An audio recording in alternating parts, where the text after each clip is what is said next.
Brothers in Hope, The Story of the Lost Boys of Sudan by Mary Williams, illustrated by R. Gregory Christie.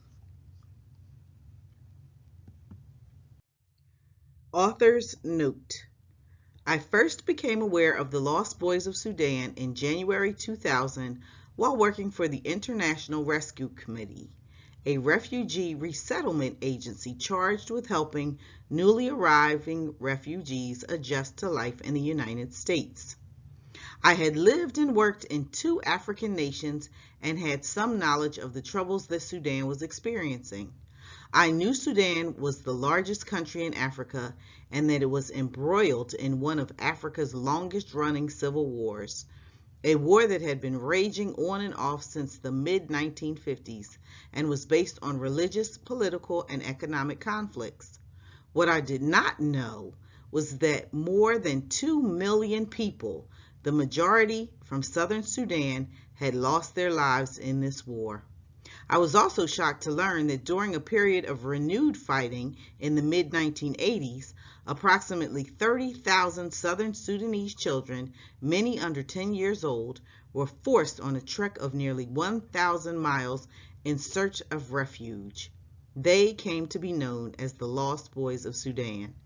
I founded the Lost Boys Foundation in August 2001 to increase awareness about the lost boys and to raise funds for them to access educational opportunities in the United States.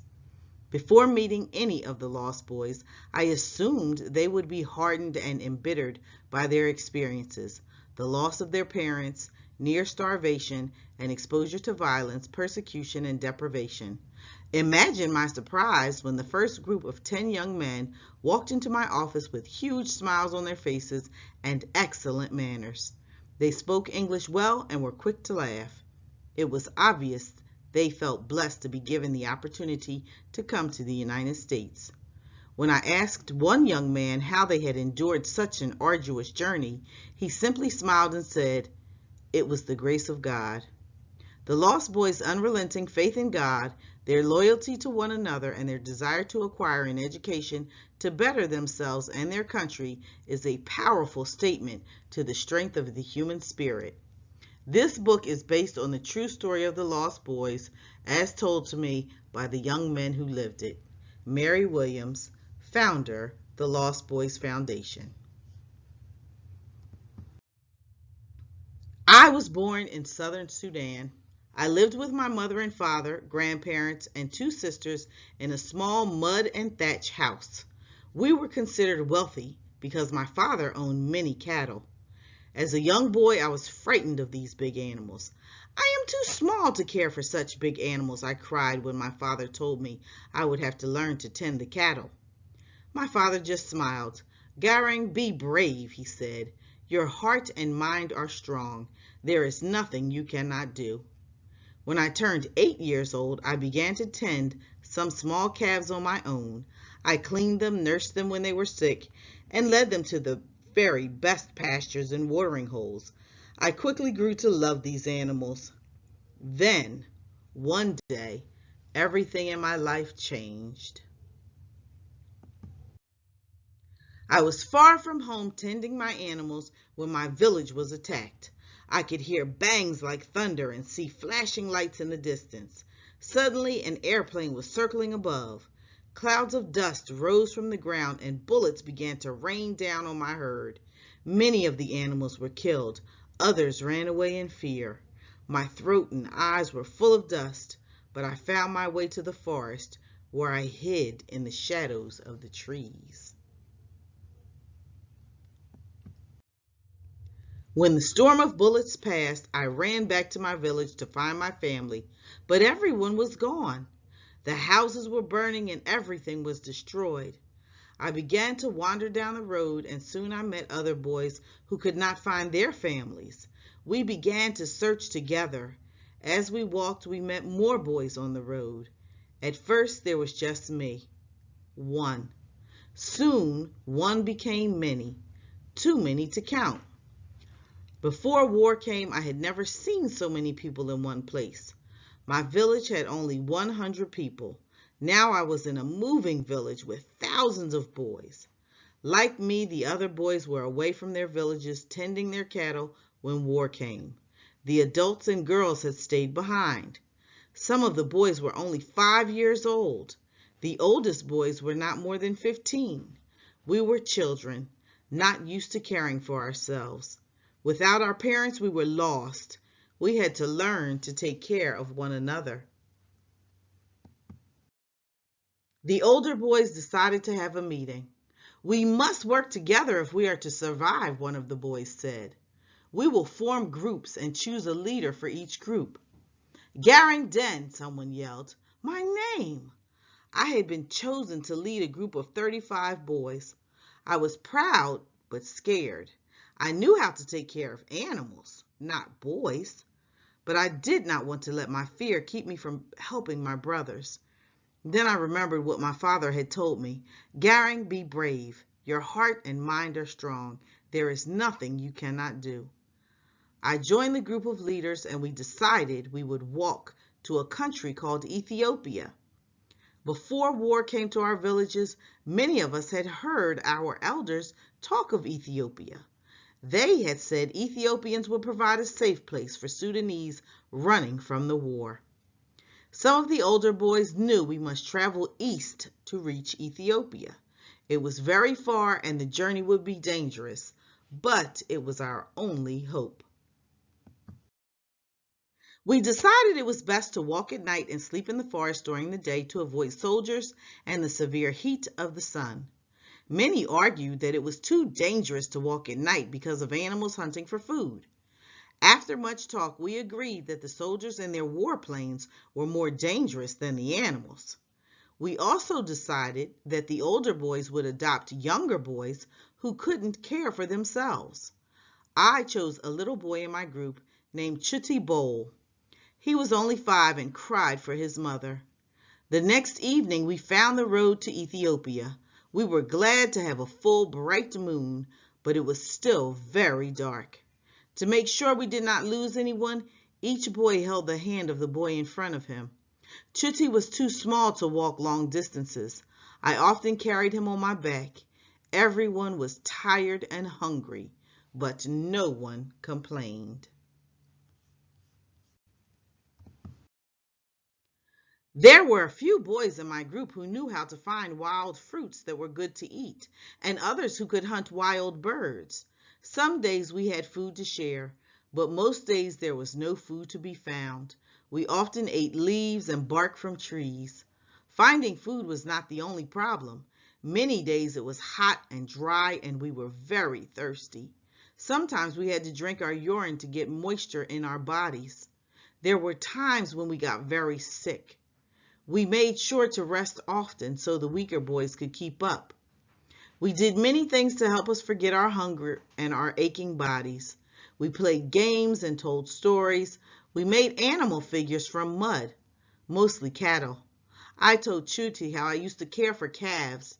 He was so impressed he insisted I sculpt a herd of cattle for him. I was glad Chuti liked the cattle, even if they were just made of mud. One evening, as we were walking on the road, I heard Chuti crying. I picked him up and asked what was wrong. "I'm scared you will leave me like my mother and father," Chuti sobbed. "Chuti, your mother and father did not want to leave you. They loved you very much. They lost you when war came. Don't worry, I will take care of you," I said. "But for now, daylight is coming and we must find a shady place to sleep. We need our strength to cross the border into Ethiopia tomorrow." I put Chuti under a tree. He was so tired from crying that he fell right to sleep. As I lay down beside him, I thought of my own parents and how much I missed them. The following evening, we crossed into Ethiopia. Everyone in my group made it. I was proud to be their leader. Other groups were not as lucky. Many boys had died along the way. The first people we encountered were a small group of women washing clothes in a river. They were surprised to see so many boys alone and scared. "Who are these lost boys?" an elderly woman asked. "We are fleeing war," said one of our leaders. "You look hungry and sick," another woman said. "We must show you the way to the refugee camp."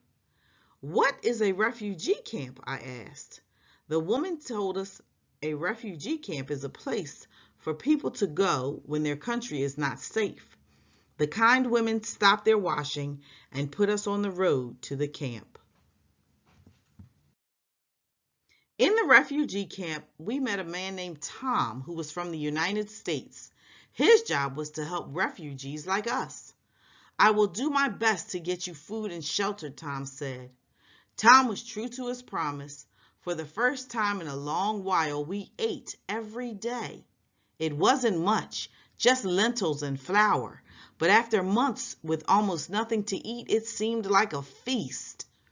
We were given tools to build our own mud and thatch shelters. To me, they were palaces. We also had the chance to go to school. In the beginning, we did not want to go. We wanted to play and forget our hard times. The adults tried to bribe us with cookies, but still many boys did not go to school. The adults became upset with us. One day, a teacher visited me. "Garen, you must make sure your group comes to school every day," she said. "Education is very important. It can be like your mothers and fathers. It can speak for you in the future when your parents cannot." The teacher's words reminded me of how much I missed my parents. I decided to go to school to honor them and to feel they were still with me. My group began to go to school too, even if there were no cookies. English was my favorite subject. We didn't have pencils and paper, so I practiced writing my lessons in the dirt with a stick. We also learned to pray and worship. Many of us began to go to church every weekend. Faith gave us hope and strength. We began to tell people, "I am not lost. God knows where I am." Just when it seemed things were finally okay for us, we heard war stirring again. In the distance, we saw the flashing lights and heard the terrible thunder. Suddenly, there were changes in the camp. Many people began to leave. Soon, there was not enough food. The people of Ethiopia began fighting, and we could not stay in their country anymore. We were chased back to the border of Sudan by war. It was the rainy season, and the huge Gilo River was swollen with water, blocking us from getting to Sudan on the opposite bank. We were gathered on the riverbank. Many boys were afraid to enter the river. The current was strong, and the rushing water roared like an angry lion. I ordered my group to stay together and to help those who were sick or not strong swimmers. When we fled the refugee camp, I had taken my school books with me. As I stood at the river's edge, I decided I would not leave them behind. They were my future, my mother and my father. I tied my school books around my waist, grabbed Chuti, and jumped into the river. I was so afraid I don't remember being in the water. I only remember hauling Chuti and myself up onto the opposite bank. I made sure Chuti was okay and then waited anxiously for the rest of our group. As boys began to emerge from the river, I prayed and counted 1, 12, 22, 27, 31, 35. We were reunited with everyone in our group, every last one. We prayed to God to take care of the souls of the brothers we had lost in the river. We also thanked him for sparing us and prayed for a safe end to our journey. Later that day, as we prepared for sleep, we saw many big trucks approaching. They were moving very fast, and their rumbling tires sent huge dust clouds into the air. Frightened that there were soldiers in the trucks, we ran to hide. As the trucks drew closer, my heart began to pound so hard I could hear nothing else. I huddled close to my group, covered my face with my hands, and waited. After a few minutes, I gathered my courage and went to peek through the trees. I saw one of the drivers. It was Tom! "It's safe! It's safe!" I cried. "Tom has come to save us." Many of the boys ran out from the forest, and soon the trucks were surrounded by boys. Everyone wanted to be taken to safety. Tom began to speak. "I'm very sorry, But we cannot take all of you. There's not enough room. For now we will take only the smallest and those who are too sick to walk. The rest of you must keep walking to Kenya. We will show you the way. Your worst days will soon be behind you. My group decided that Chuti should go in the truck and the rest of us would walk to Kenya. Chuti wept when I put him in the truck. "You are leaving me," Chuti cried. "No, Chuti," I said, "I am sending you to a safe place. We will join you soon. Until then, you must be strong." As the trucks drove away, we could see Chuti crying as he watched us through the window. We were sad to see him leave, but happy that he would be cared for until we met him in Kenya. We rejoined the other groups of boys on the road to Kenya. Some parts of the road were well cleared and marked. Others were not. We made sure to keep the trail well marked for the groups behind us. Many weeks later, we made it to a refugee camp in Kenya called Kakuma. There were thousands of people in the camp, but I was determined to find Chuti. I asked boys from the other groups if they had seen him. One of the leaders told me Tom was taking care of him. Someone showed me to Tom's house, and there I found Chuti eating candy and drawing a picture. When he saw me, he ran to me and jumped into my arms. I thanked Tom for taking such good care of Chuti. Then Tom said he needed my help. "Although you are safe for now, my work is not done," Tom explained. "The war in Sudan is not over, and you and your brothers need to find a place to call home." "But what can I do?" I asked. "You must tell me your story. What has happened to you since war came to your country?" Tom said. "Your story can help prevent war from creating more lost children, and you can help find a home for yourself and your brothers. Your words will move caring people to help."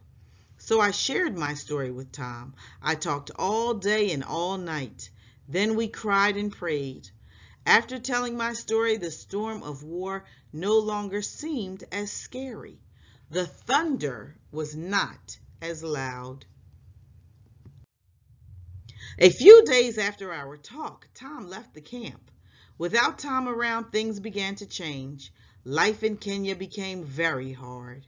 There was not enough food, people were often sick, and many died. Some boys in my group became so weak from hunger they could no longer attend school. We thought of a way for everyone to get food and education. We took turns foraging for food and going to school. At night, the ones who foraged would share their food, and the ones who went to school would share their lessons. This way, we were able to feed our bodies and our minds. As I grew older, I tried to improve conditions in the camp. I helped form a drama club and a soccer league so we could have fun things to do. I became a health educator. I taught boys to boil dirty water before drinking it and other ways to prevent sickness.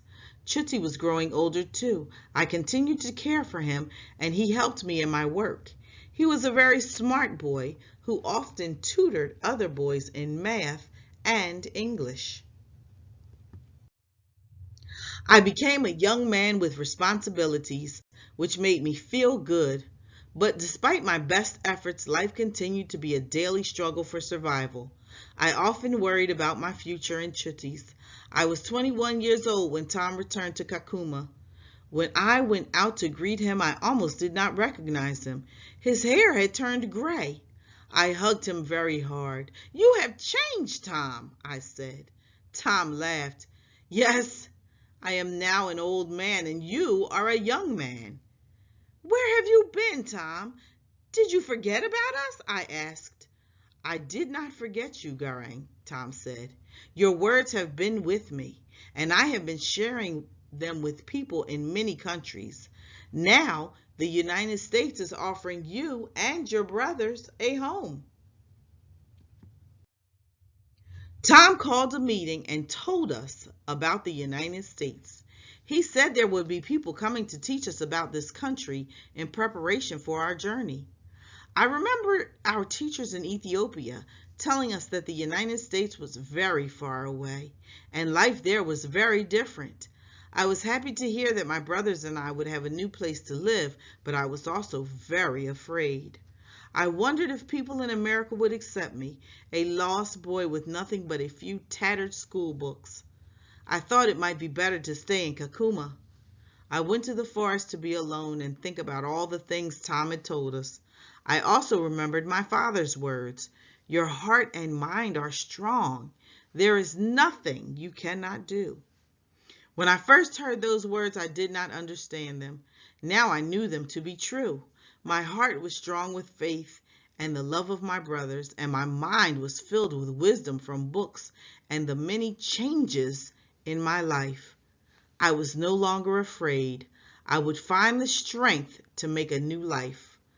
I would find a new future.